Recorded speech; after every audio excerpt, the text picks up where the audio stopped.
Good afternoon, everyone. I'm Michael Torelli, the chairman of the Orange County Industrial Development Agency.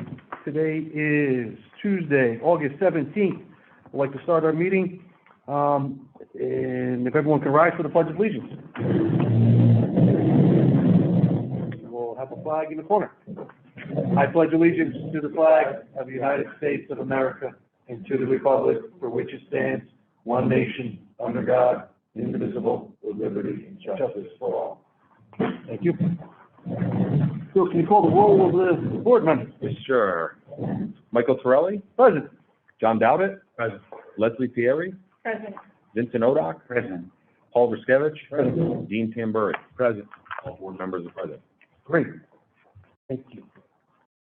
As part of your board packet, you'll see we have the minutes from the July 20th meeting. I'd like to get a motion and a second to pass that. If any discussion, let me know. Any issues? I don't see any. Okay. A second? I will comment, sir, that they're more paraphrased now. They were a little bit more like transcripts now, so a little more onerous on you to review, but now that we are having meetings live, it's okay for us to have them more paraphrased, which is what you'll see going Yeah, forward. we have them recorded anyway. I'll second. Great. Got a motion, we got a second. Bill, call the roll. Okay, Michael Torelli. Yes. John Dowdett. Yes. Leslie Pieri. Yes. Paul Ruskevich. Yes. Vincent Odock. Yes. Dean Tamburri. Yes. Right, 6 ayes.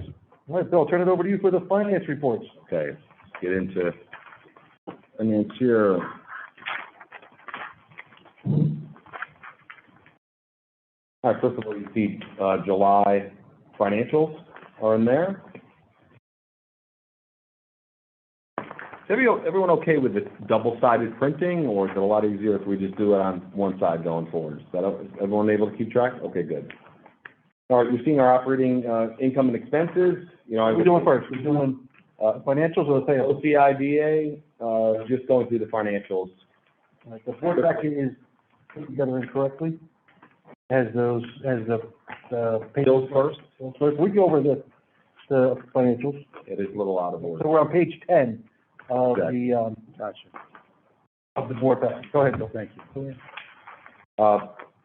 Page 10, so you're looking at July year-to-date versus budget. Last month, of course, we went through any discrepancies 6 months into the budget. So we explained a lot of what these are, as you see. I did report to you earlier this month. We had a good day in terms of deposits, so we've seen revenue come in quite a bit in July. So that's covered as well.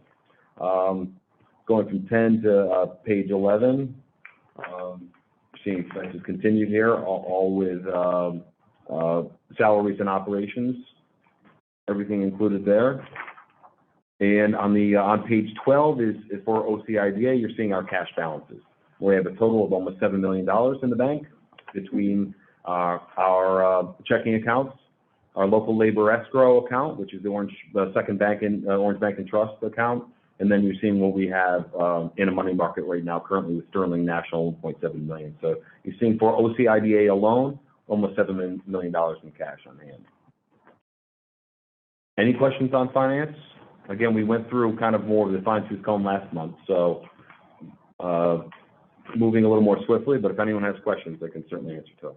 No, just a point of order or a point of note. I'd like to note on page 11 that if you look our budget year to date, we are running 2.5 million under what was previously budgeted for, and those are those exact things that we took into account since we came on the board in March to lower our exposure so we can become more self-sufficient. So that's a good job by all of us, and I want to just point out that $2.542 million underrun is something that we should all be proud of in getting this books back in order. I don't have any other comments.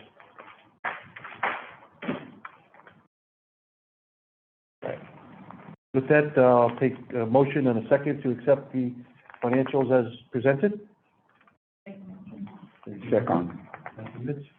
Financials? Torelli? Yes. Dowdett? Yes. Pieri? Yes. Odock? Yes.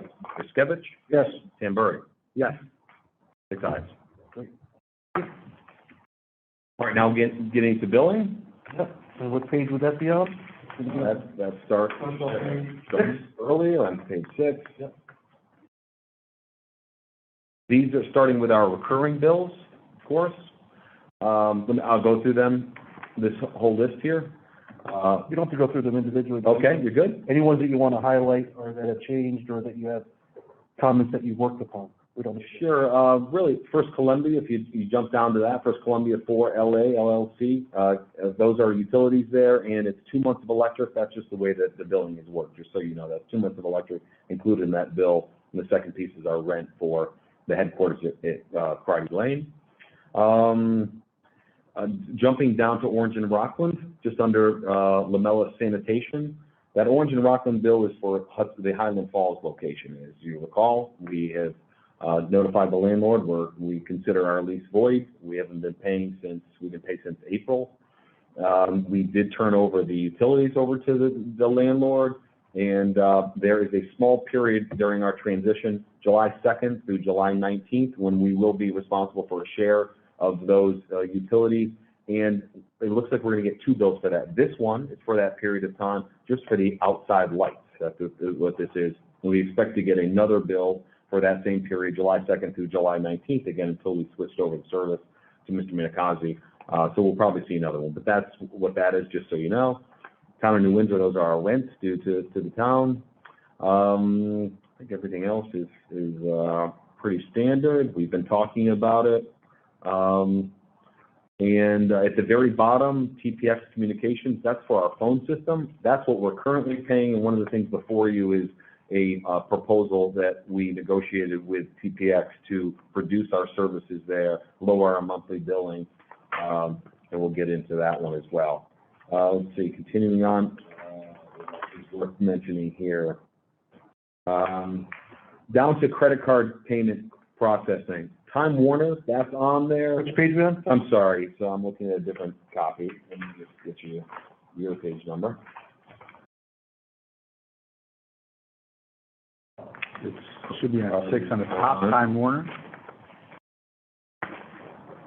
All right. We could do the reoccurring billings first, vote on that, and then move on to the other ones, like we normally do. Sure. I'm not sure exactly which ones we're still on the reoccurring. Yeah, let's finish the recurring then. Yeah. So, yeah, that's everything that's in it. I've gone over everything on there. You're seeing that list. Nothing really out of the ordinary. So, and the other thing I'd like to bring up, Mr. Chairman, is that we would appreciate the board considering authorizing payments for some of these recurring bills for really up to the end of 2021. These are all bills. There's nothing out of the ordinary. They're all recurring. They're standard. You've been seeing them yourselves for a few months now, just to make it easier, because we are dealing with late payment issues and threats of cancellation for some utilities and such, just because we're talking about a matter of days here with timing. So if you can certainly exclude anything you'd like to, but for the most part, if you'd authorize us to pay some of these recurring bills going forward until the end of 2021, it would make things easier for us internally. All right, so what I would do is first, let's vote upon the reoccurring total, and then we'll talk about specifics on that. One question that I have in the reoccurring is Town of Warwick Water and Sewer. Obviously, that's probably for our accelerator in Warwick. That is, I know that looks like a hefty bill. That's the first bill we've gotten after being for this kind of service for water and sewer that we've gotten since we've been in there, is my understanding after doing some research. So I'd like to withhold that and better understand what that is for. okay. As they're a partner to us and a partner with us, and obviously there's money owed from them to us. So if this is the first one, I'd like to better understand what agreement or arrangement they want us to pay for their own water and sewer for their own use at their accelerator. So That looks like it's quarterly. it looks like it's for 2-3 months, yeah. So It does, but it's the first we've gotten in over a year. yeah, so let's just do an inquiry on that. I'd just like to hold off on that, Absolutely. just so that we better understand it, and maybe if the money that is due from the stuff that we're doing with them in regards to the shovel-ready program, that's something that should be considered in regards to this payment. So, any other questions? Yeah, I was also wondering, with late payment issues, doesn't that attract so much late fees penalty? Yeah, that's a great question. Is there any late fees that we can avoid by doing some of these. Absolutely. That's what we've encountered as well, is late fees, cancellation threats, cancellation. We want to try to avoid that. Doesn't make sense to pay late fees. Exactly. That's really why we're doing it. Let's vote on, the reoccurring, if no one has any other questions.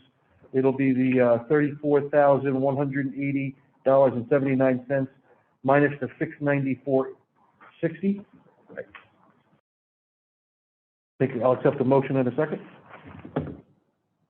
I'll make the motion, Mike. Thank you. I'll second it. Thank you. Call the roll, Bill, on, recurring payments? Okay. Total amount is $33,486.19. Okay. Torelli? Yes. Dowdett? Yes. Fieri? Yes. Odoc? Yes. Riskevich? Yes. And Tamburri? Yes. All right, 6 ayes. Motion passes. Thank you. So I think on the reoccurring stuff, what we would ask for is maybe something that, like, which ones? I don't know if we want to do every single one of these, because some of them may be disappearing or maybe being renegotiated. So I'm thinking that the ones that are more on the utility side, the ones that are, something like that, that is, based upon usage, but we don't want to incur late fees or usage, those type of things. So I'm thinking more along the lines of utilities, and rents that, we agreed to pay, those type of things. Rents are less of a late fee. It's more the Right. big public companies that'll charge us if we miss it by a day or something. Right. So, do you want to are you prepared to make a presentation or ready to talk about maybe some of the utility ones and can put stars next to them? And, if you want to go down them? Frankly, besides the Orange and Rockland, any utility payments would be advantageous if we were able to have the okay to pay ahead. Besides Orange and Rockland for Highland Falls, because that scenario, and again, we're going to be completely separated from that. But all utilities and including sanitation and things like that would be helpful to be able to. All right, so do you want to go down and we'll mark which ones you want to actually do? Sure, Time Warner, So we're on page 6 on the top. yes, we are. Orange and Rockland, Warwick. Orange and Rockland for Warwick, yes, not for Highland Falls. Time Warner Cable for Crotty Lane and internet service for Crotty Lane and our fashion manufacturing at the airport. So Central Hudson Gas and Electric, also for the airport campus. I would say the copies as well. There's 2 charges there. Complete Document Solutions, that's the charge for the copies themselves, and we have had pretty decent volume over the last couple of months. That's what that is. Further down is the rental of the copier itself. So those are both recurring payments that would be convenient if we were able to pay those. If we are authorized to pay those going forward. Lamella Sanitation, trash at the Avenue of the Americas location. Verizon, that's internet service, file service at both 603 and 605 Broadway. I'd like to include that. Our building rent for the town of New Windsor, those as well as the building rent at 4 Crotty Lane for the headquarters there to First Columbia. That includes CAM as well. We do pay our share of CAM. Below that, Altiva, our monthly internet connection to Crotty Lane. And let's see, cleaning as well, KR Cleaning. And then we have, our phone, we're going to discuss the revised phone arrangement, that proposal, but that would like to, once we do that, I'd like to be able to pay that as well, automatically going forward to the end of 21. And then you could consider, let me keep going this list. I'll go back to those. Frontier as well. For facilities maintenance, that's cleaning at the Middletown location, the accelerator there at Prospect Avenue. Let's see, I'm going to skip a couple here and go back. Let's see, Crystal Rock, that's water service at the headquarters. Morangi Disposal, trash and recycling in Middletown. National Business Leasing, that's the Kyocera copier at the Middletown Accelerator. And of course, we talked about Warwick Water and Sewer. With that one, we don't need to have pre-authorization. And then going back to ones that I skipped, our work with 88 Studios on AV and IT, Focus Media for their maintenance of the website and some, other PR type work, press releases and such. Those you could include or choose to have us present them each month. So I'll open a discussion for the board. One of the things that we did as a board is we removed all the ability for staff to pay bills. Everything that has to be paid comes in front of the board. Okay, that's what we did, so we felt more comfortable, and we also get to know exactly what our expense and our liabilities are that are out there. At this point, obviously, I think there's some discussion about potentially not wanting to have to pay late fees on certain things. But there's also the need to still have cost control over this until we have a better feeling and actual staff that are going to be less county borrowed staff, but more physical staff that are here, that are working directly for this agency and not for others. I want to open the discussion, figure out what you guys feel comfortable with. I mean, I feel comfortable with the way that we've been doing it, but I also recognize that it's potentially costing us a little bit because of late fees, probably on like the bigger ones, like you're talking like probably Orange and Rockland, Frontier, the major utilities. If you don't pay them the day that they're due, it's probably a 1.5% or something like that, just like your business or your home account. If you pay it late, you're going to incur a little bit. So we're not talking a lot of money, but it's probably not in the best interest to pay these late fees. Conversations or discussion? No, we're fairly comfortable that this has been streamlined to the point of we're comfortable, right? Yeah. So, which was not the case in previous meetings or previous recurring bills, right? So if we have a good comfort level, Mike, and I'm good with having the recurring bills approved 3, 4, 5 months out to the end of the year, just to avoid.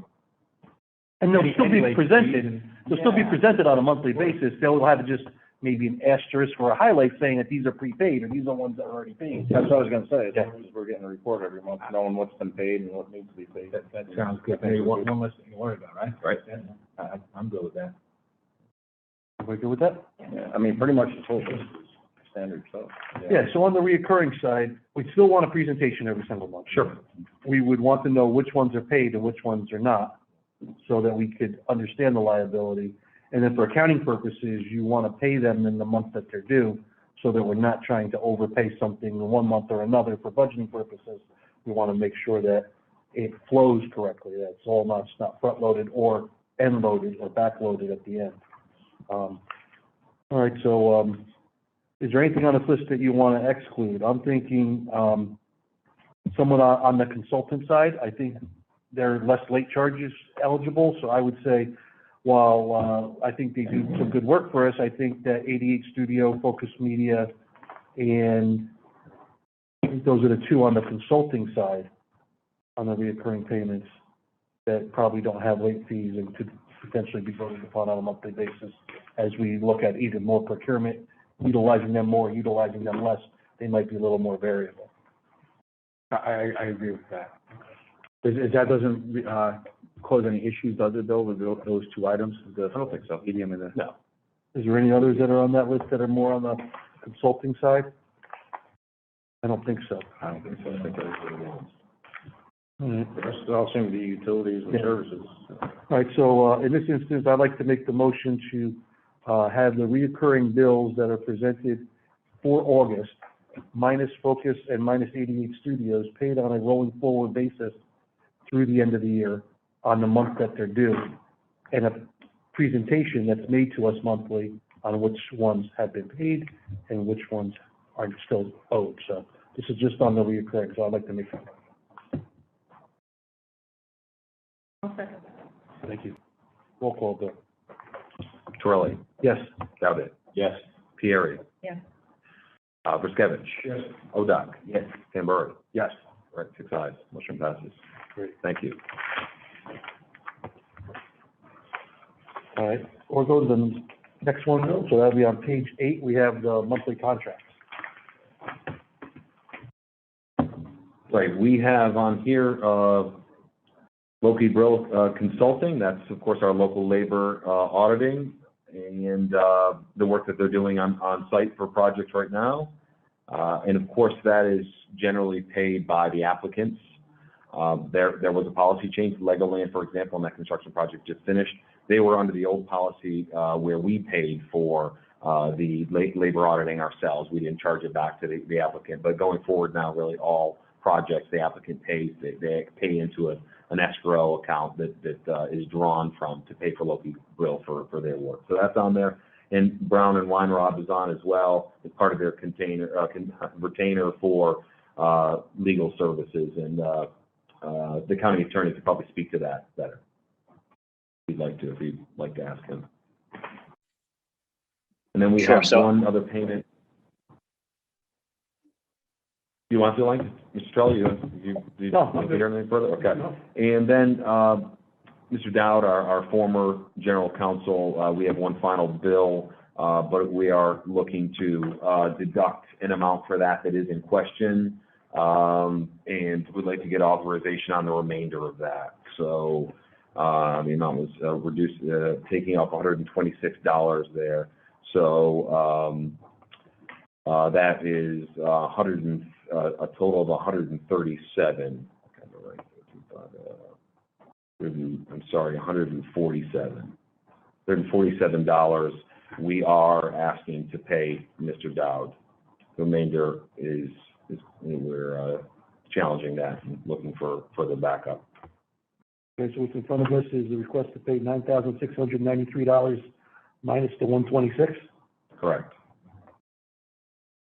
Just check my math again. Yeah, 147 is the new total for that. For that line item. Correct, for that line item. Thanks. Okay. I'll accept entertain a motion in a second. I'll make a motion. Any questions? No, I'll second it though. Okay. Yeah, I'm just curious, probably a question for Langdon, but Brown and Weinrob, what kind of services are they still providing for us?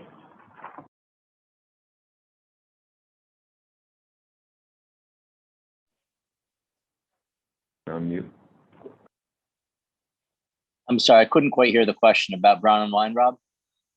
Yeah, I'm just curious, so what kind of services, are they still providing us with services, or what's the? I'm comfortable. Status there. We've utilized them up until Legislator Ruskevich last couple of months. We haven't really needed them, I don't think, more recently. They're good folks. They've been helpful. I don't think there's a problem with us terminating that contract. And if you want, and if we feel need to go back to them again, they're good people who I suspect would be happy to come back to us as a client in the future. So that might provide some future savings right now. We were learning to swim, and I think we're swimming fine right now.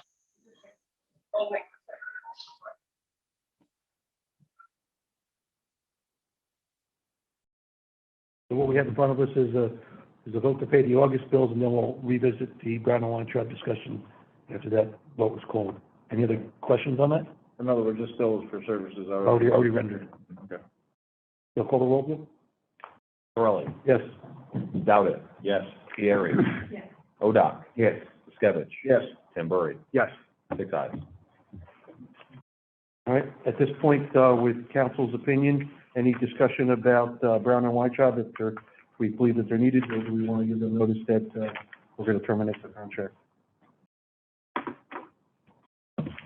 What are the terms of the contract in terms of I termination? believe it's $5,500 a month on a retainer. Okay. In the past, it was for more on the lobbying side of things, and we used them, I say we, and the previous board used them a lot during the medical marijuana legislation process to try to figure out what we could do and couldn't do in relation to the big project that we had in Warwick, the GTI project. Since that project is now finalized and there's no more, I'll say, I don't even know if lobbying is the correct word, but there's no more research or use of this. Like Langdon said, we could always go back and ask for them or someone else if we need to have someone based in Albany to help us better understand what is needed in regards to legislation and/or what are our capabilities for questionable and/or things that are going in front of that are becoming legal, that are not legal, that are, those type of things. So at this point, we haven't used them in a little bit, but we have used them in the past. And it's not to say we can't use them or someone else in the future, but this could potentially, save us some money if we eliminate the contract, and if we need to, we can always go out and get another one. Well, obviously, it makes sense to get, to stop the contract out. But you had said earlier that we're gonna need a council, correct? We're gonna get away from using. Yes, so that'll be, Is I'll come up that a and, company that may, or that's completely a different type? I don't know if they would respond to a request or something like that, but I would imagine law firms that no IDAs potentially could. But it's something that could happen, but we'll get into that as we go into my report, and I ask for, we talk about the different RFPs that we want to do. But at this point, I'll entertain a motion in a second if anyone wants to, talk about eliminating the contract with Brown and Wine Shop, and thank them for their service. Now, the $5,500 there is just for August, just August 76 in August. Yeah, that's a monthly cost that we have with that consulting attorney, our attorney's firm up in Albany. It's a monthly cost.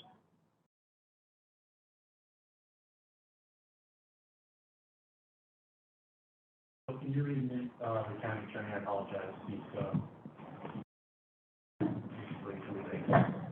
apologize for interrupting. So I should have.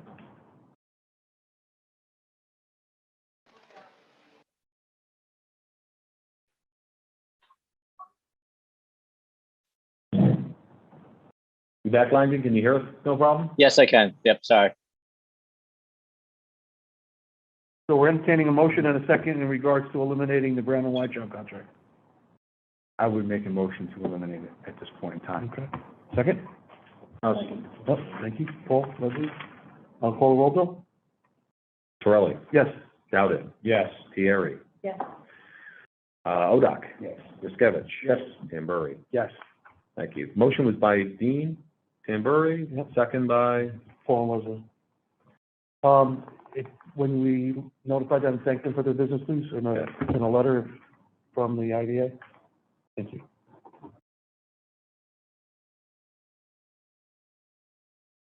Move on to page 9, finish up our.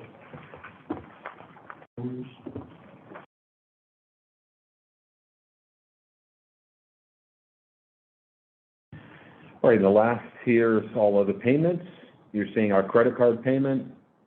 A couple things in there. GoDaddy, Google G Suite, that's for our mail, for our web hosting, so those are standard. You're seeing those every month. Vision Act is a room scheduler. I'm trying to find a little bit more information about that, see if that's something we can dump.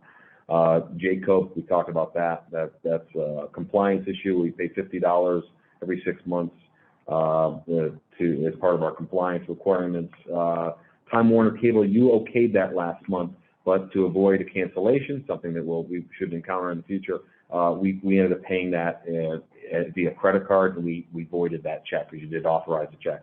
So we changed that. A few other things, stamps, mailing out statements for loan funds, such you see Time Warner and Verizon on there, same thing, trying to pay those on time. And then we've ordered a few things that are really on me, the stand, battery backup for the iPad, a few things really to allow us to do what we need to do as cost effectively as we can. There's that, and then there is a insurance policy. Really, it's our commercial package for all of our locations, including the headquarters and all insurance, and all accelerator locations. We have, while consulting the county attorney, the term of this, the timing of this policy, it goes from August to August. It was last August 5th of the 20th and running through this past August 4th. And then now this new policy would cover August 5th of this year through beginning of August of next year. So what we are looking to not pay here, though, this bill includes all of the locations. We have asked our insurance agent to remove Highland Falls. So we had a little back and forth, again, consulting with the county attorney as to what the timing of it was, the appropriate timing of that request to remove it, because we did send a letter to the landlord on June 24th telling them we considered the lease void, as I mentioned, and we're going to be paying it. Again, we've been paid rent since April. But basically, it was decided that we would eliminate Highland Falls as of the new policy. So starting August 5th of this year, going forward, Highland Falls would not be included. So we do not yet have a revised payment amount. though they are looking for a payment for this ASAP. So I would like to pay the amount that's shown here, and then we will get a credit and a refund for anything that was incurred for Highland Falls. We just haven't gotten that revised invoice yet, because we really just today settled on the date for the Highland Falls elimination. I have a question or two. Are we using a local company to acquire this building insurance? Yes, William A. Smith Insurance of Newburgh. Cincinnati Insurance is the underwriter, of course. Do you know the last time that it was procured, when we checked for rates and stuff like that with others? No, I don't. Okay. Do you know how long we've been using William A. Smith and this insurance company, do you know? I think multiple years, but I don't know exactly how long it's been. Okay. The reason why I ask these questions is because it's a significant enough amount where potentially we should have probably gone to a procurement on this. We should have gone and asked, and gotten at least 3 quotes, from the general public, or even more than that, because insurance is more fungible, meaning you can get it from anybody, from anywhere, and probably get a better, or as good a rate, or maybe something. I like that we are using someone local, but, it's something that we should consider. I think it may be too late to do for this year, since this is already past due and we need to pay this. But it's something that we want to consider, we should want to consider in the future to, 6 months or 3 months prior, 3 to 6 months prior to a bill coming due of this magnitude, we should potentially get some quotes and stuff like that to make sure that we're paying what the market's bearing. Is there any option to pay in a 6-month term? Is the only option is to pay in a full year? I mean, some insurances you could pay quarterly. There may be a little bit of an increase, but I don't know. Maybe that's something you guys want to consider doing. I don't know. If it's possible. I'll look into that. I'll ask them if that's an option. Another question, is any of this building insurance recoverable from our tenants? Or do we charge or back charge them any portion thereof? Currently do not, no. Some tenants are supposed to pay share of CAM in a certain building, but other than that, they don't pay a portion of this. So, CAM being mostly for maintenance of the property taxes and maintenance.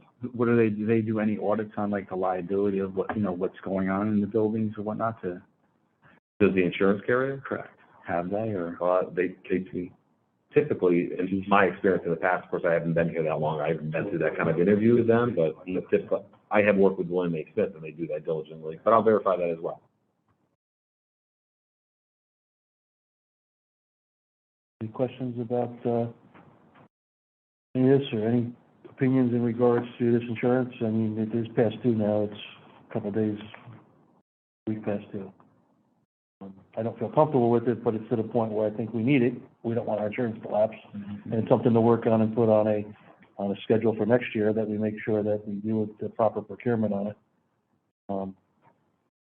We have a lot of procuring to do, no question, to get quotes. It certainly has been a recurring theme, and we're certainly looking to do it. Kelly and I talk about it every week. It's just trying to get to it, frankly. It's just really being a little light as far as the crew. It's one of the things we haven't been able to do that's been on the list, but it certainly will be.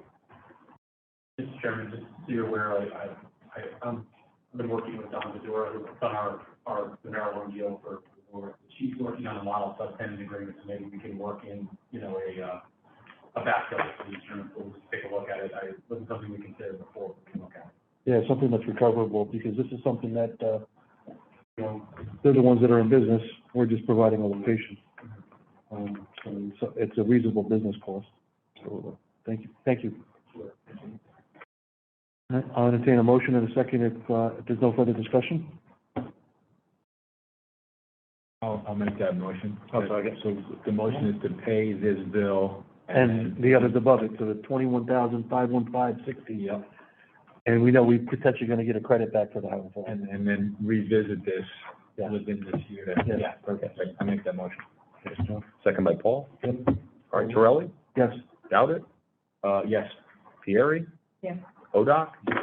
Wiskevich. Yes. Tambury. Yes. 6 ayes. Motion passes.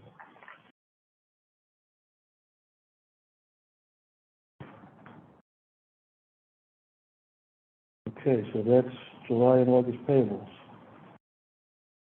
Talked about recurring bills for that. And, if you wanna go and make a presentation to us, Bill, about the TPX phone system contract. Yes, I'm gonna try and keep this simple. This, again, is in our, along with our efforts to try and reduce costs, especially, In our, letter of proof. That is in your packet. It is on, I'll stop making my own copies here.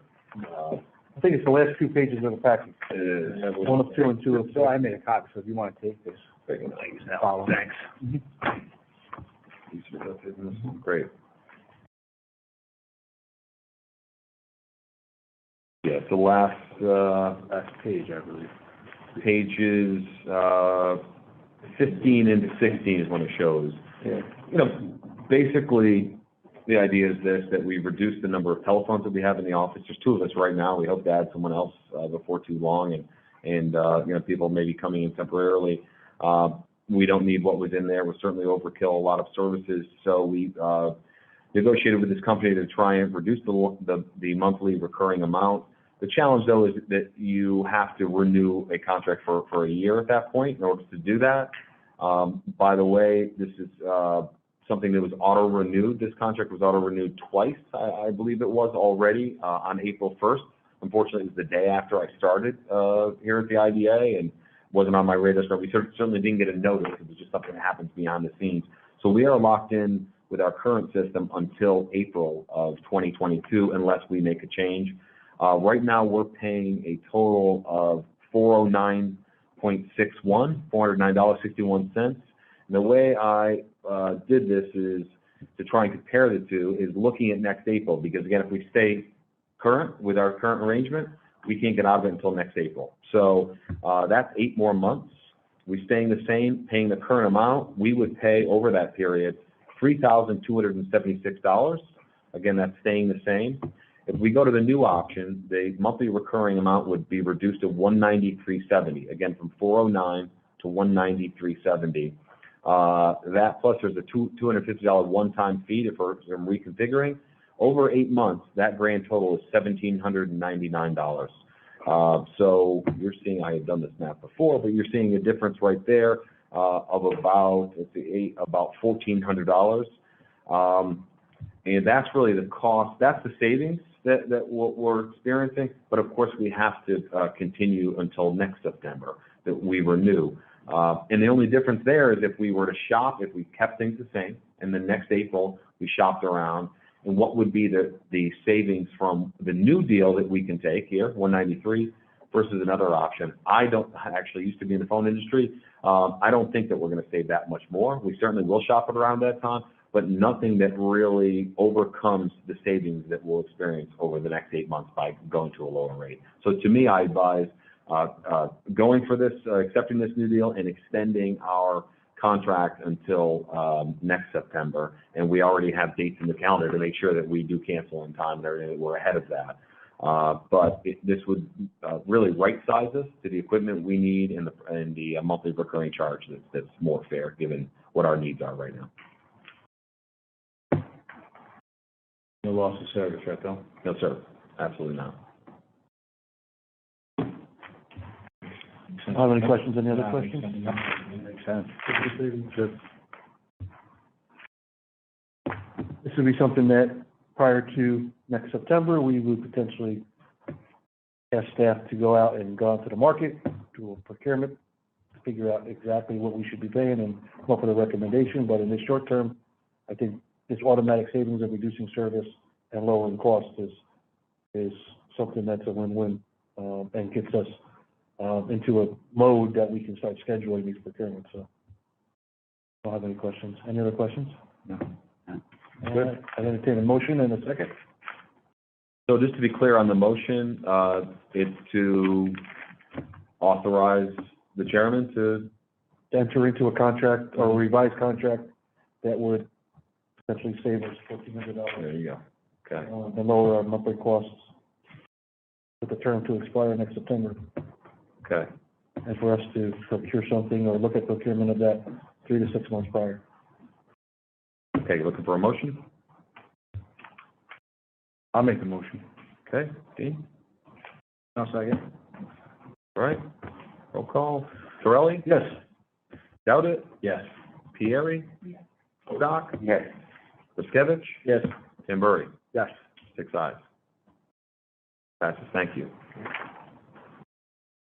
That's in our packet, but there's one more item under finance. There's one more item that we've talked about for a couple of months, and, you know, in full candor, this is an example, this issue, and there are a couple others where, July was a tough month in part of April right now. I was on vacation for a period. The county attorney, although he's been working nonstop since he's been on vacation, certainly for us, he responds to everything we send. We haven't been able to be on the same page. We had a discussion today. I have been, as some of you know, I have been using the guidance, or at least I'm kind of picking the brain of our finance commissioner for the county, Karen Hablow. She's been a big help, sharing the details of the county's investment policy. She can't really she's not authorized to advise us technically, and that's what I'm learning through going through this process. There are some strict rules that you have to go by, including those dictated by your investment policy, but just the nature of this, it's very sensitive. So we did, Damian Brady and Langdon Chapman, our 2 county attorneys that are working with us, we did have a lengthy discussion about this.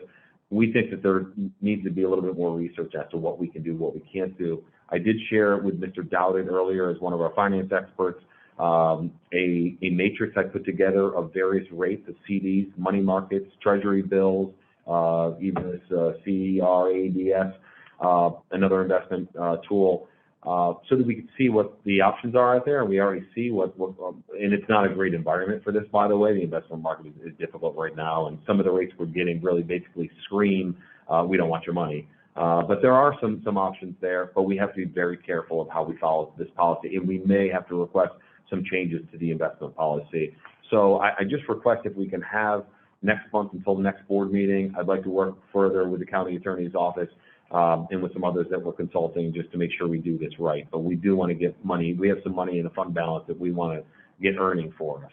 But we want to do it the right way because it could be problematic if we don't. Okay, so, I want to raise that, but with the opportunity to revisit it next month. well, obviously, we have a fiduciary responsibility here. I mean, we have money that is raised from fees that are associated with the projects that we have brought in, okay? With those funds, we have a mission to try to be as self-sufficient as possible. One of the goals is to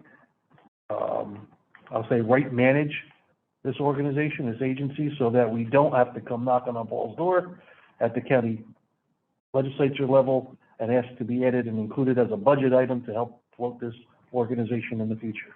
While we are sitting on some money today, we do have some distinct expenses. We've reduced them. I think we talked about that when we went over the budget stuff. We've reduced it close to $2.5 million over what was previously budgeted. We are going to be meeting soon on a committee level for audit finance to talk about the 2022 budget.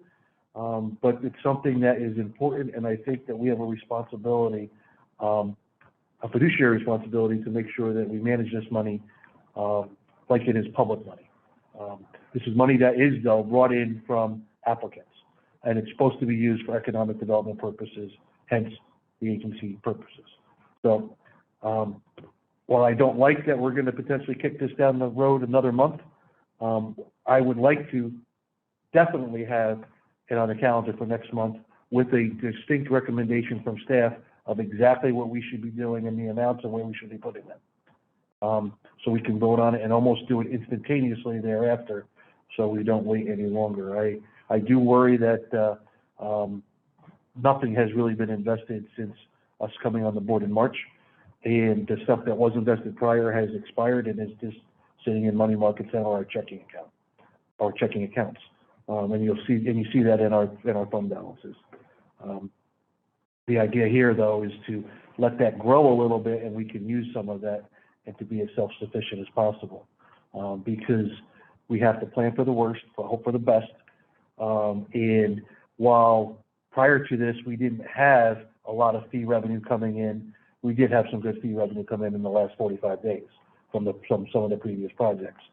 But this will now be the third meeting in a row, correct me if I'm wrong, that we don't have an applicant in front of us.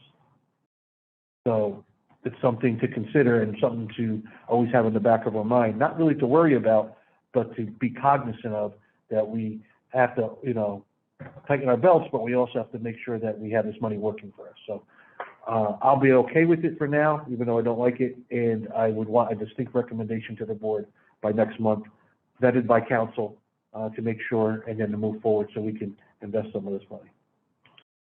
So there's nothing to vote on this one, but everyone okay with that? Yeah. Is there an amount that you would need, like to be liquid, or you need to get to for different projects or whatever? I mean, so that kind of limits your That's a good question. return? I Yeah. don't know what. I mean, obviously, I mean, you see the amounts in our budgeting, in our monthly like reoccurring bills. Those are stuff that we need that's liquid. And we've reduced it to a point, and hopefully, you know, we even reduced it more with voting on the new phone system or the revised phone contract. So yes, there's an amount that we'll have to talk about that we always want to have in reserve. There's an amount that you're going to want to have liquid. I would say at least 3 months worth of bills, you know, just in case. But we also have to plan for fee revenue, and that's something that we'll do at the committee level when we talk about our 2022 budget, and we'll try to come up with some analysis of what is realistic. You know, expecting $1 million in fee revenue might be realistic when you have 30, 40 projects of various sizes. Or it might be realistic when you have a real big project, like a Legoland project, but they're not going to come around every single year. Most of the projects that we're going to see are going to be in that medium level, with once in a while having a larger one. And that depends upon the location that they pick. Remember, we're not the only game in town. There's other counties, there's other IDAs within the county, and none of that fee revenue comes to us. So it's all something that we have to, I'll say, manage expectations. So we'll talk about it at the committee level meeting of what we think is right, and maybe at that level we can maybe talk about, all right, here's what we have as a base of money, and maybe we want to invest on a reoccurring basis, you know, 40% of this and 60% of that, or, you know, we can, and see what we feel comfortable with. And then with the recommendations, then pull the trigger and get some of this money working for us. But I think we are, I say novices at this to a point, and we all invest money for ourselves and for our organizations, but there are distinct regulations that IDAs are allowed to do certain things and other things. And I think they're more on the uber conservative level, like we're just, you know, I've seen them invest in CDs and money markets and those sorts of things. I don't know of any other vehicles that were going to be allowed. It's something that we'll ask staff and council to research, because we want to make sure that we don't do something that's not allowed either. Yeah, there's just two questions I would have. One is just, you know, risk parameters, you know, based on what the law is. And, you know, it's a low anticipated environment, but again, with Mike's point, none of us are professional money managers.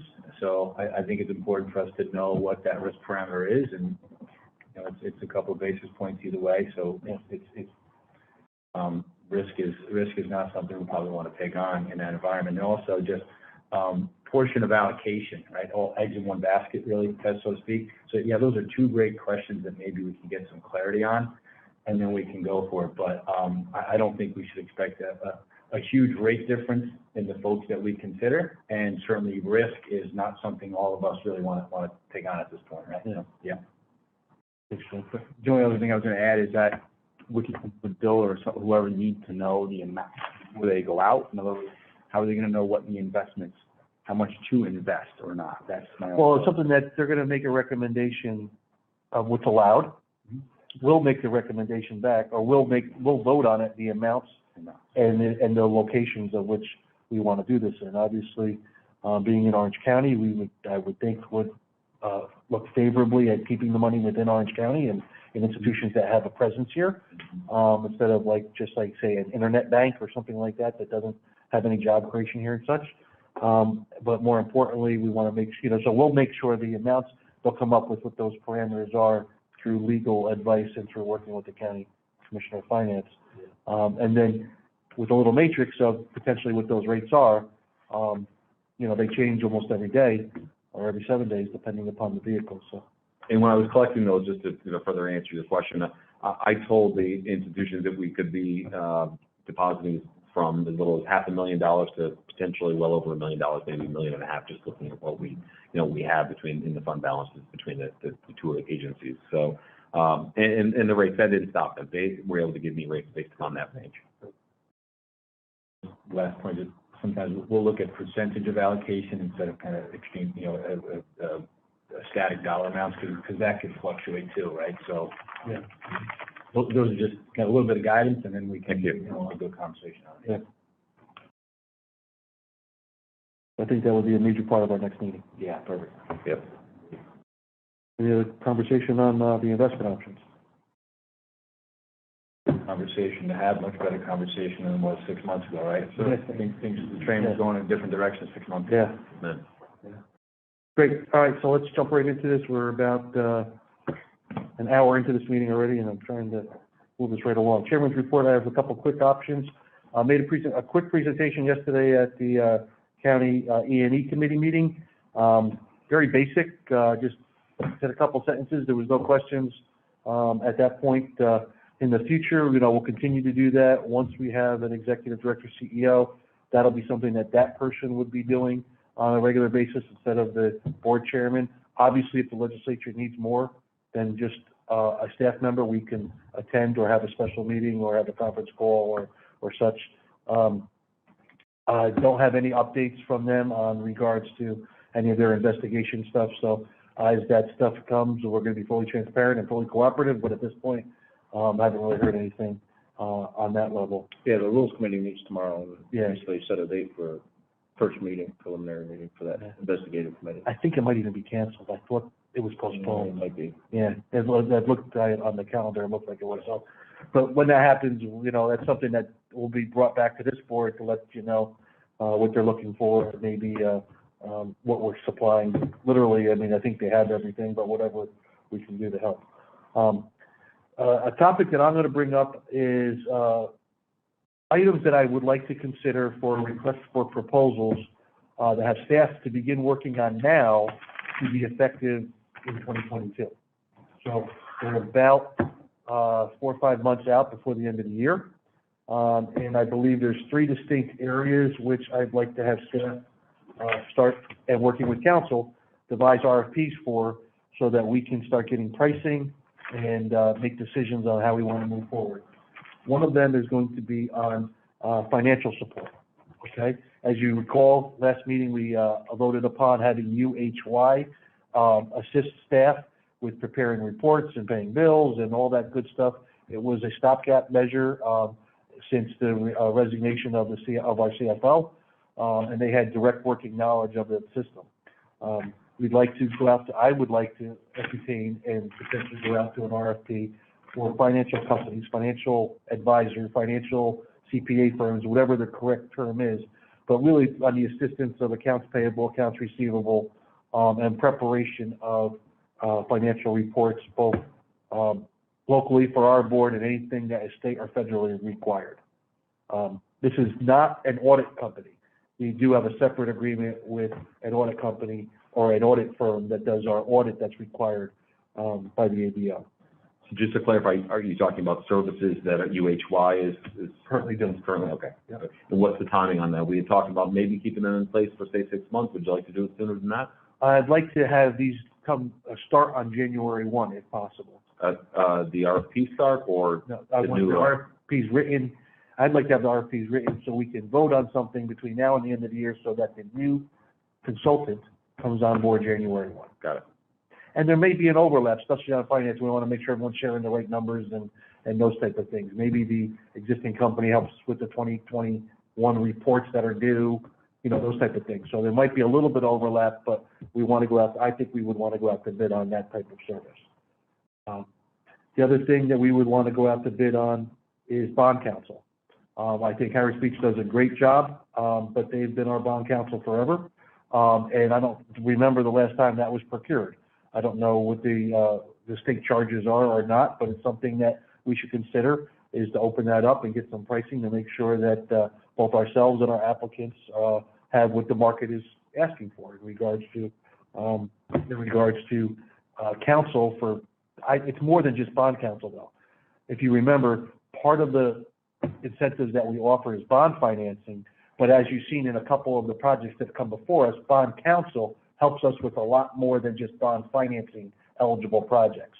They help us with resolution. They help us with various degrees of incentive analysis, all those different things. So the scope of work here, while we have called this type of consultant a bond counsel consultant, they do more than just bond financing. It's more on the IDA, Really transactions. transactions type stuff. We've seen a number that we've had, whether it's St. Luke's, Yeah, you know, some of the other Yeah. folks who run the assignment, things like that. We've Yeah. relied upon our bond counsel, Yeah. like for counsel on all. exactly. And they've been great bond counsel. I'm not, and we're not doing these because we think that any of them are doing a bad job or anything like that. Just that we have to come and agree upon a procurement way to make sure that we're doing this on a reoccurring basis, to make sure that both us and our applicants are getting the most bang for our buck, type of thing.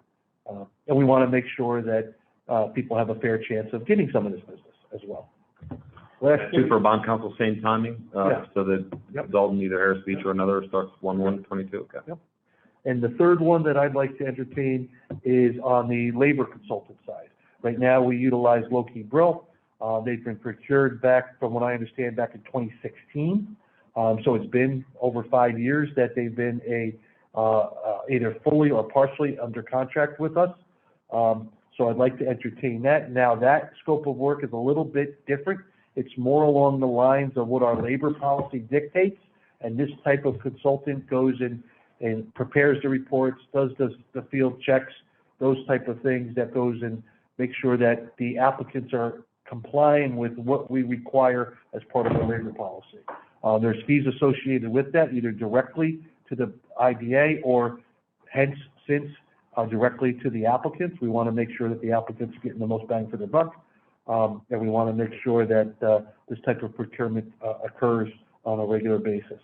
I'm not thinking that this is going to be a yearly thing, but maybe on certain ones, it might be a 2-year type procurement, maybe, a 3-year. We'll leave that up and we'll ask around, maybe see what some others are doing, some best practices, maybe from New York State EDC, maybe from some of our fellow IDA people that we know, how they go and procure it, what's the, how they reoccur the procurement of such services. We don't want to have everyone just constantly doing procurements and then you never get anything done. We want to be able to, and we want quality people to respond, and we don't want to have them to always have to respond every single year. So, but some of these have been in excess of 5 years since it was procured from previous boards of this IBA. And those are 3 things that I'd like to have staff begin to work on now so they become all effective on January 1. Question for you on that. Loki Brill, the current local labor audit company, they've offered to come in and really share more information about what their process is, what they do, what they were charged with, et cetera. The timing hasn't been right for that. Would you like to see a presentation like that kind of as a baseline as we go into considering other proposals, or would you like to see a presentation like that as part of this process here? I would think as part of this process, because I don't want to give an existing company a hands up on something. I'd rather see whoever wants to, like, if we can have the RFPs out November 1st, then maybe between November and December, we're either interviewing or on a conference call or getting application or getting packets back, like a response back from these consultants. We can review them, we can ask questions. We can come up with exactly how we want to do it. It might be as simple as getting a packet. It may be more intricate where we want to actually interview people or interview firms. Or it might be a conference call. It might be, we're not trying to make this process go on forever, but I think making it equal, normally during procurements, the way I've always handled them and the way that my employer always handles them is that once you agree that you're going to start a procurement process, everything goes to one point of contact, and then that contact gets all the responses, and then the group opens them up and starts evaluating them on a scheduled basis. There could be collaborative dialogue meetings if there needs to be additional dialogue between us and the respondents to answer some of their questions. Normally you get like a list of questions, we can sit down and go over what those answers would be, and then supply them all with the same answers at the same time, type of thing. But I think the quality of a request or a request for a proposal really is based upon the scope of work. You ask them what what you want them to do, and you give them the parameters of how you want them to respond, and cost it out, whether it's on a monthly retainer, whether it's on an applicant basis, whether it's on a percentage of project basis. There's many different ways to go about it. But those are all items that I think that we should be considering to make sure that, we're doing it, based upon a procurement basis model.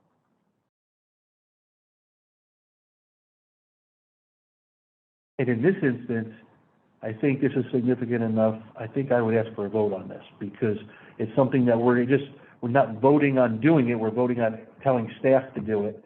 And I want this to be able to transfer from the, agent side of things to eventually we're gonna have someone hired here. I don't want to have a mixed message. I wanna be able to say, okay, on the August meeting, we agreed that we're going to do an RFP effective January 1st, and let staff, whether it's agent staff or potentially future staff, during that transition, work on that so that we can have a distinct, I'll say, timeline. We'll ask staff to put together a timeline, and I just use that November 1st as a date to throw out. We'll base it upon our schedule so that we can start receiving stuff and then eventually vote on stuff prior to January.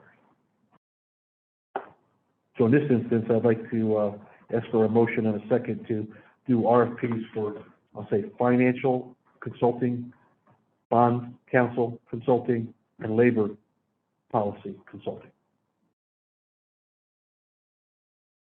I'll make that motion. Thanks, Joe. Second. Any questions?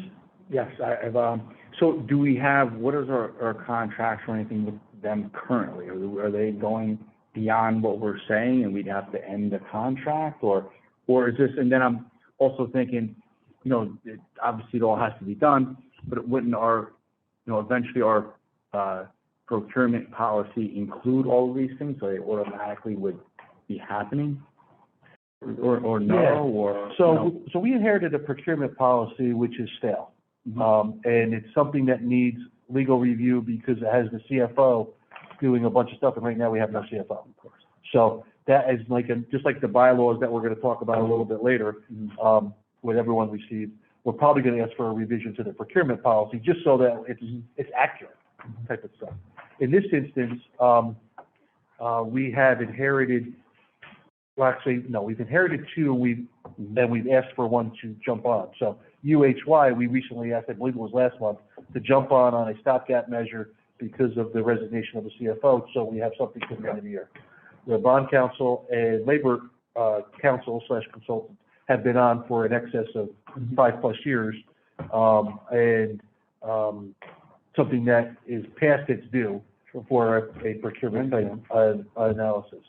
I'm not against it, I'm just asking, Yeah, we have to come up with what terms we want, lengthwise, and that'll all be part of the RFP process. Maybe if staff can get us back a draft RFP to review, say by September, we can get it out in October, the bid's back in November, this is just talking out loud timelining. Yeah, trying to figure out, what's the best way to do that. Yeah. Are we doing that in conjunction with the attorney? The county attorney? Yes. Yeah, at this point, we have the open solicitation for an executive director and local counsel. So anything prior to us hiring a CEO, executive director, and local counsel, county attorney's office is going to have to assist us along this way until we have staff that's on site or that's hired.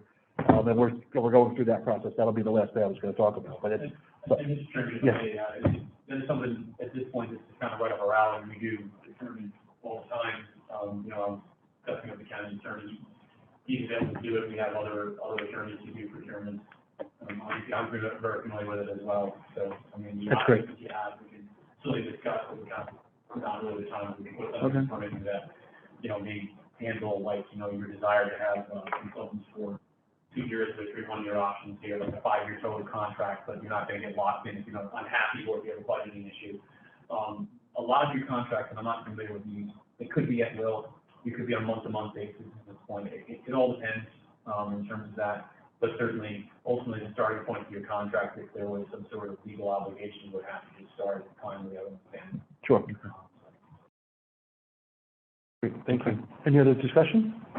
So we got a motion by John. I'll make a second. I did have Leslie second. I'll tell Leslie, I didn't hear it, sorry. Okay, roll call. Torelli. Yes. Dowdett. Yes. Fieri. Yes. Odoc. Yes. Skevich. Yes. Tamburri. Yes. 6 ayes. Motion passes. Great, thank you. And lastly, on my report quickly, like I just said, we're in executive session later on today. Everyone has a sealed packet. We can talk about that in executive session. We started to receive back responses for both the executive director CEO position and the local council position. I'll leave it at that point, okay? That's the end of my report. Thank you. Management report. Okay, I'll skip through a few things here. We talked about most of these items. First of all, committees, that is, it's on our new business agenda under new business. We do need to have a couple of committee meetings. Thanks to everyone for me constantly polling your availability. You know, it's not easy, but and there's just a few of you covering a lot of these committees. So we're scheduling an accelerator committee as well as an audit/finance committee. As far as accelerator, we have collections that we need to discuss. For rent that are overdue, you did ask for a report. I do have that. That's something, I won't go into these names publicly, but that is something we want to cover. We have expiring leases with our landlords, specifically in the town of New Windsor. And I have a meeting next week with the supervisor, George Myers. So somebody help me get a warm introduction there, because George and I don't know each other, and his reputation precedes him. Certainly always looking to do the best job for the town of New Windsor. So I've been meeting next week to talk about the future with our leases expiring, and I'll bring the results of that back to you. We also have subleases that some have already expired and some that are going to be coming due for our accelerator tenants. That's something we need to address as well. And then on audit and finance, we have everything from investments to many of the subjects that we covered that I would like to be able to, you know, we don't want to see this board meeting become a committee meeting where we're hashing things out specifically. So we want to make sure we're having those. So thank you all for that. UHY, we talked about, we're going to have we have a revised engagement letter based upon what you asked last month, was for a termination clause to be included and some other details. Thanks to the county attorney, we went back and forth with UHY a couple times and revised the agreement letter. So again, you authorized that, given those changes. So we're going to ask the chairman to sign that amongst a number of other documents here at the end. Minutes taker, just want to let you know, thanks also to the help of the county attorney. I was trying to find someone that would take our minutes going forward with Eve Bianco having left us, and it looks like we do have someone. It isn't totally finalized yet, but we discussed terms and such, which I think will be very helpful for us. Beginning with this meeting. So I'll update you on that once that's all resolved. We are doing business, no question. I'm talking to a number of potential clients that are, I'll say, in the pipeline. We just haven't had an applicant yet. We've had interest. We've had people, some are delayed, some have chosen not to pursue, but we're having a number of those conversations. And we did close, I think the first project that this group has closed, which is Green Thumb Industries, or Fiorello, of course, the medical cannabis manufacturer, looking to add 150 jobs out in Warwick, high-paying jobs. It's a great project there, and it's excellent that it's closed. We received our payment, our fee from them.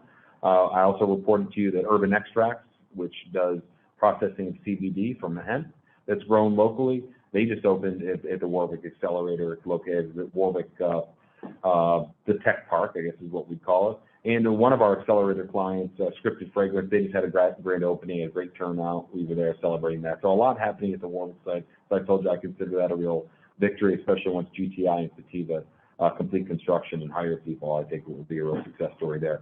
Just following up on a couple others, St. Luke's, you know, their forbearance. We have some agreements that are tied to that we already authorized. That is almost complete now. We do have some documents to be signed that don't cause any requirements or, you know, any other implications for the IBA, but we do need to be a part of it. We need to sign on to the other forbearance agreement. So Chairman will have that as well. Wallkill Owner is another project we talked about. That's the Wallkill Living Center. They were seeking tax-free revenue bonds. They were going to come through us. They ended up going through who are they going through, Russ? Wallkill Owner? Housing Finance Administration, HFA. HFA? Yes. HFA, exactly. They were under a little pressure to do so, but they still wanted to work a pilot with us, but they already had a pilot through the town of Wallkill IDA. So basically it's because of the renovations they're going to make, and they want to keep these units to be affordable for senior housing. So we, of course, because there is a local IDA in Wallkill, we reached out to them and asked them for really their blessing, a written letter of support, and they're still deliberating on that. Actually, they've asked Wallkill to present to them. They're not sure that they want to issue another pilot since they feel that they gave those benefits. Again, the intention would be to help with the renovation and allow them to this new owner to keep them affordable. But you know, we're going to go on what the Wallkill IDA says. So we don't have a definitive response yet, but we expect that soon. Something else that's been going on. I want to ask you just a couple of housekeeping items as well. It looks like everyone likes to have a hard copy of the packet. I certainly understand that. I'm just giving to you, of course, you're getting them electronically earlier, a week ago, let's say, but I'm bringing them hard copies to you at this time. Would it be helpful if we mail you hard copies a week in advance? That was done with previous iterations of this board. Is that something that would be helpful to have hard copies mailed to you? Not for me. Not necessary? Not for me. I like to review them online, but I like to have a hard copy in front of me at the meeting so I can take notes. So this works the way we do it, we bring hard copies, but. Right. Was it electronic? I don't need them mailed either, so yeah, this is fine for me. Okay, good, all right. And if anything isn't working, even if it's on a one-on-one basis, please let me know that. I want to do whatever makes it, easiest for you. Last question is, we have a lot of iPads in stock now. And they've all been wiped clean, there's nothing on them, but that's also available for board members. That was the intention. If you want to have that so you a little more easy to review some of the electronic documents, I just want to put that out there since we have a pretty good inventory of those. We're back at the office now. I was actually going to bring mine and ask, I don't know if we're authorized to have access to internet in this room. I prefer no paper as often as possible. Do you mean your own or your own iPad? Well, I could have, I mean, I don't know, I would just rather maybe we could all be electronic and you wouldn't have to photocopy so much and put packets together, just email them. To me, that's preferable. I don't know if Mike likes that too much. No, you can do it on your personal computer. You can do it wherever you want. It's for America. Can we have access?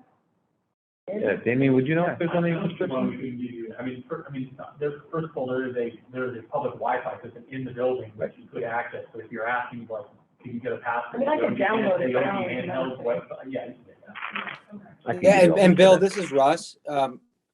We're happy to help with however the particular board members would like to receive their board packet.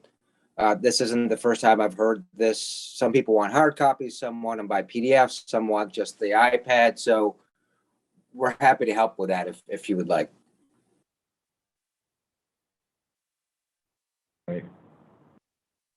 Quick question. Lately, in the last couple of months, we've had some articles in the, news about the IDA or some of our projects. Some of us get them, some of us may not be aware of them. It's something we may want to consider having like an articles of interest, have Kelly put them together and send them out, on, it doesn't need to be daily or weekly or even monthly, but as they come up, not everybody, you might, it's a lot easier if you get a PDF and you can just read it real quick. You can do it on your phone and then, because there was one the other day I didn't even know about it. They talked about the Highland Falls stuff. Right. So it's, it's something, Story. just Sure. like a little articles of interest, a PDF or, she could just scan whether it's a news article, an online thing or whatever, and boom, send them to us. Sometimes, as you know, I've emailed you a link, but not everyone can access it. They can't, a lot of times they're on record, unless you have an account, they won't. Yeah, so just a snapshot of it, in Okay. on a PDF. Kelly's done some of that in the past. Yeah. We'll do it. And she's done it to include with board packets, but do we just send them in between meetings? Yeah, you can send them whenever, yeah. That's what we'll. As they are in the news, Right. especially positive stuff, I like positive stuff. Sure. I like to see it all. Don't send positive. Positive stuff twice. You have to have two positives for every negative. And that's all I've got, unless anyone has questions. Let's jump right into new business. Hampton Park, it's in our packet. Please It is. describe the project, Bill, and tell us what we want to do. This is for a property on Old Neelytown Road, which is, Town of, a town of Hamptonburg. thank you. It's a property that sat there for a long time, and it was purchased by Servodone, Hampton Park LLC for this. If you don't know Servodone, they do major heavy construction. For example, the flyover, or the bridge that delivers people to Legoland now, that was not there before, $40 million bridge, half paid by New York State in their support of the Legoland project. That was built by Servodone. So he purchased a property on Old Neelytown Road, town of Hamptonburg, Campbell Hall essentially, we're gonna have a new base of operations. It's gonna have a building there, two-story building there, offices, garages for his heavy equipment and such, and have it be a base of operations. He's really been slowed by COVID, and he asked for an extension last year, and he's asking for an extension of his benefits. He received a 10-year pilot, sales and use tax and mortgage recording tax. And I did want to perhaps ask Russ Denzel if if you recall the history of this, and if there's if it's unusual in any way to bless these requests for extensions. No, even pre-COVID, projects run into delays for multitudes of reasons. And to provide an extension of the benefits so they can get going, especially during COVID, is not abnormal or atypical. We're not changing, or the board, if they approve this, would not be changing the underlying benefits that were approved. It's just providing them more time to get the project done. Do we have a distinct there's start, no do we have a cost to the date that we IDA. want to change this to? It was extended until December, I believe, of this year. So it was extended a whole year last time, so it would be they're requesting a year extension, really. It'll be December of 2022? Yes, This would be the second extension. yes. Yeah, in this letter, it says, that in order to get the building permit, they require architectural drawings. They don't already have those? Project? I don't know what he has exactly in terms of plans completed yet, but I can find that out. Right.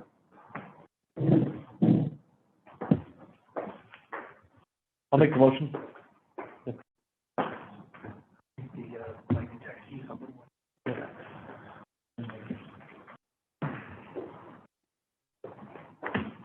I'll make a motion to extend it to December 2022. Okay, good, a second? Second. Okay. Hold on. Torelli? Yes.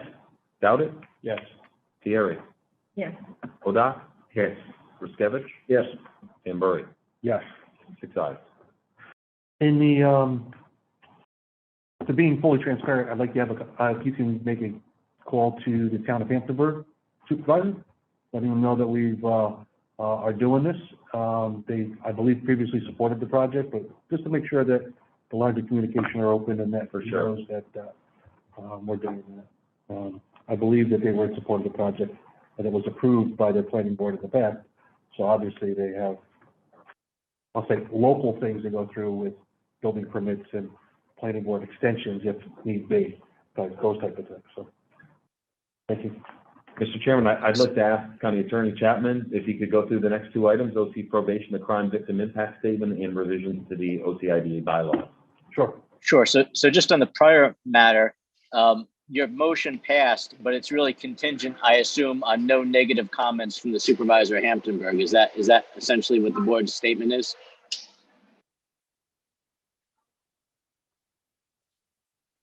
Yeah, I mean, Oh. I don't foresee there being negative comments from a previously approved project that previously received board approval, that previously received IDA finance or IDA incentives that just hasn't started yet.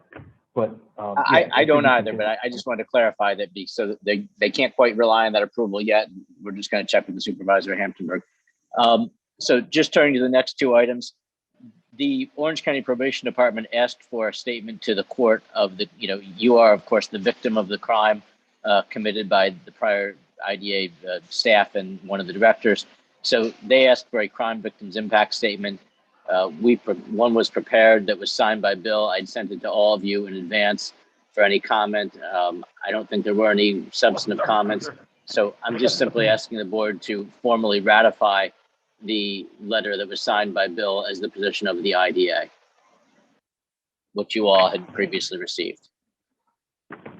Yep. So Bill just handed out the victim impact statement. We've definitely seen this in email and whatnot.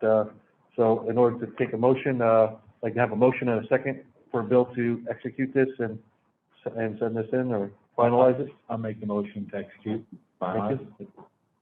But it was actually already sent in. You're just voting to ratify what he sent in because the probation department and the Ratify. court were under a timeline. Thank you. Ratify. Yeah. Cool. We got a first, we got a second. Call roll. Torelli? Yes. Dowdett? Yes. Pieri? Yes. Skevich? Yes. Odoc? Yes. Timber? Yes. 6 ayes. Motion passes. Next item. OCID The next- bylaw revisions. So I'd taken a crack at the OCIDA bylaws. When we first, started to get involved in this at the county legislature, made the changes it made, we looked through some of the bylaws and they were different than many IDAs. They had a whole series of different positions that many IDAs didn't have. So I've just tried to give the board a modest revision of the bylaws. And I think when you get permanent counsel in place, they may even have some more changes, but at least eliminate references to positions that no longer exist.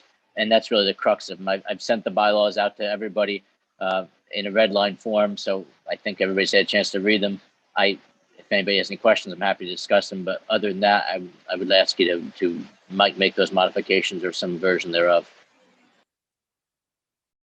Discussion, questions? Sounds great. We all got them in email? Made sense to me. Great. I'll entertain a motion in a second. I'll make that motion, yeah, that we accept those changes, the revisions. Thank you. I'll second it. Call roll, Bill? Torelli? Yes. Dowdett? Yes. Pieri? Yes. Odoc? Yes. Skevich? Yes. Timber? Yes. 6 ayes. Motion passes. So you briefly touched upon upcoming committee meetings, both for Accelerator and Audit Finance. Do you have any dates that you're thinking of or that you want to make public? Yes, let's see. So first of all, we may have to shift our board meeting dates. Only because one of our members had just a major shift in their work schedule, where Tuesday's no longer available, so we are looking at Wednesdays. Still the same pattern here, which is the third, would be the third Wednesday of each month for board meetings, shifting to that. Does that work for you, Paul? I know you got some legislative. Yeah, no, that should work for me. That works for me. Yes. Great. Sorry, everyone. I wouldn't Way to go, Leslie. Wow, Leslie, really. Trying to keep it I'll anonymous. put myself out. It's hard work on schedules on these retired people, isn't it? Really. I know. They're too busy, these retired. Third Wednesday, good, Doc? Good. Good. It's fine. When is good? Good. And the idea is we'll still try to do them at 5 PM. And we'll try to do them in this room as long as we can. I think it's a good meeting spot and it's a central location for everyone. And we can always amend that if we need to. And then again, I'd like to schedule 2 committee meetings, really over the next 2 months, really. I'd love to do one by the end of this month and one into September. After polling everyone's availability, it looks like we have 3 dates that could work for 2 meetings. August 23rd, August 26th, and September 1st. That is a Monday and a Monday and a Thursday, the 23rd and the 26th, and then Wednesday, September 1st. Again, based on your schedule, looking around the same time, 5 PM for the most part.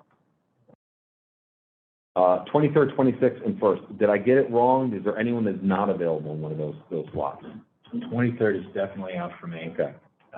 26th and 1st are, make work. 26 does not work for me. September 1st is a Wednesday, right? Correct.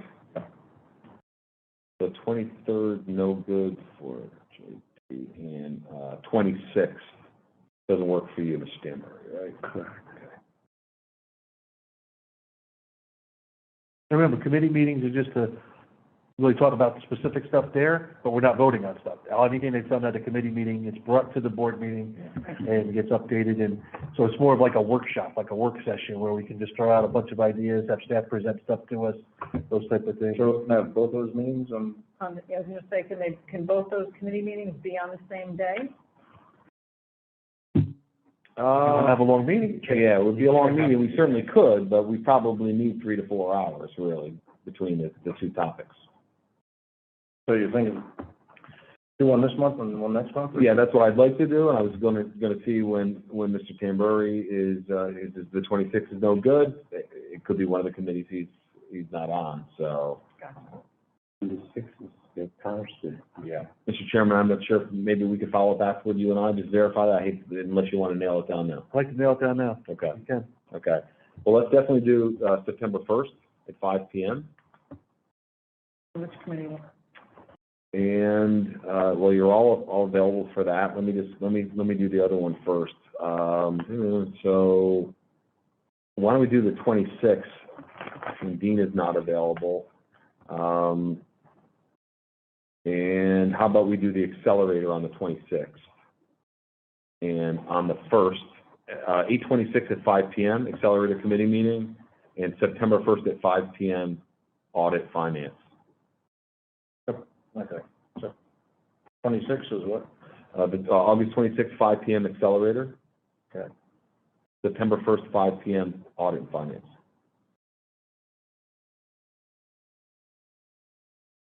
Okay with that? I'm good. Does that work? I'll certainly send those notices out to everyone. Committee meetings, everyone's eligible to attend them, not just the people that are assigned to the committees. We don't know what committees you're on. Talk to Bill. He's got the list. Yeah. I think you're on the audit committee. All right. Because you replaced Tyler, who was on the audit committee. But like I said, committee meetings are open to everybody. Anyone can attend them as a board member. Anyone can contribute to them. We don't make any votes at them. We bring whatever is discussed. If there's something that wants to be voted upon, we bring it to the next board meeting. Like that. Good. Okay. All right. Any unfinished business? Anything from board members that we need to do? It's not finished. Any resolutions? We don't have any. In the resolution, we just have a resolution to ratify the letter to Judge Prisco about the crime victim impact statement. Okay. And that's in your file. We voted on that. We did, but I just executed that. Sorry, right. Okay. Cool. Okay. At this point, with no other further business, I'd like to enter into executive session for the purposes of talking about the employment applications for both the CEO, executive director position, and local counsel. With that, I'm going to ask Bill to help us get into executive session, but I'm going to ask him to leave the room. I'll ask Damien if you could stay, just in case if we need any legal guidance and stuff. Nothing's voting upon, this is just something to talk about in regards to the executive session portion of it. Once we're done with that, we'll come out of it without any questions or concerns. We'll adjourn the IDA meeting. We'll go right into the OCFC, go quickly through that. There's a couple items on there on bills that have to be paid and such. I don't foresee us needing an executive session in that, and then we'll be able to be done. The hope is we'll be able to be done, I hope by 7 o'clock. Okay. Sorry. Chairman Torelli, would you like me to stay or check out? Russ, I think I don't need you to stay on this one, so thank you. Yeah. If you need me, just have Bill. Yeah, Bill, just shoot me a text if you need me to jump back in. We'll do, Shane. All right, thanks, everybody. And I'm happy to stay, whatever you want to do. I'm just sitting here looking at the ocean. Yeah, you can stay, please. Say you had packets for us?